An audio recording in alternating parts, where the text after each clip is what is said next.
Trump të Groenlanda. Shtëpia e bardhë flirton në abuzimin e pushtetit.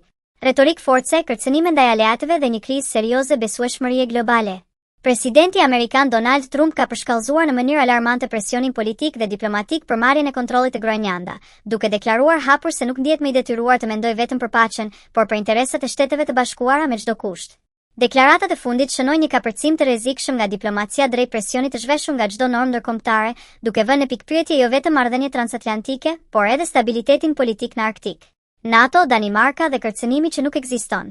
Në një postim gjanatës, Trump akuzoi NATO dhe Danimarka se kanë dështuar për 20 vjet të largojnë një të ashtu shuajtur kërcënim rus nga Groenlanda, duke paralajmëruar se tani është koha që kjo të bëhet.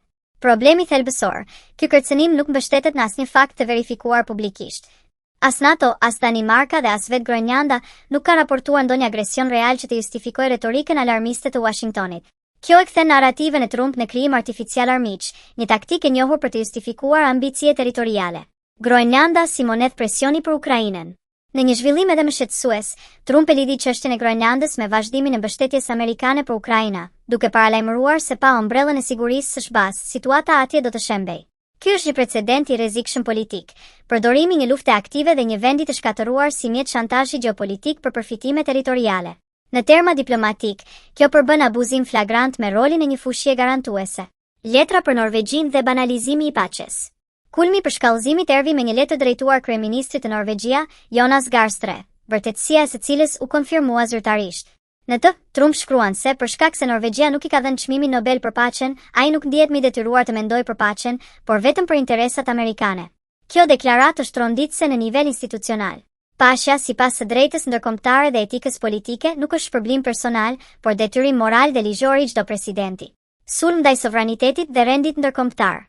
Trump vuri hapu në dyshim sovranitetin danez mbi Groenlandën, duke pretenduar se nuk ka dokumente të shkruara që justifikojnë pronësinë dhe se bota nuk është e sigurt nëse SBA nuk kanë kontroll të plotë dhe total të Groenlandës.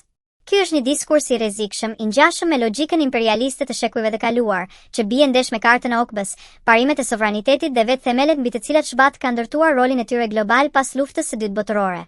Një krizë leadershipi në vitin 2026. Ku në krye të shtëpisë së bardhë qëndron një president që sulmon qytetarët e vetmes dhe instrumente ushtarake, sheh armiq që nuk ekzistojnë, kërcënon aleat historik për territore, dhe e përdor paqen si monedh personale.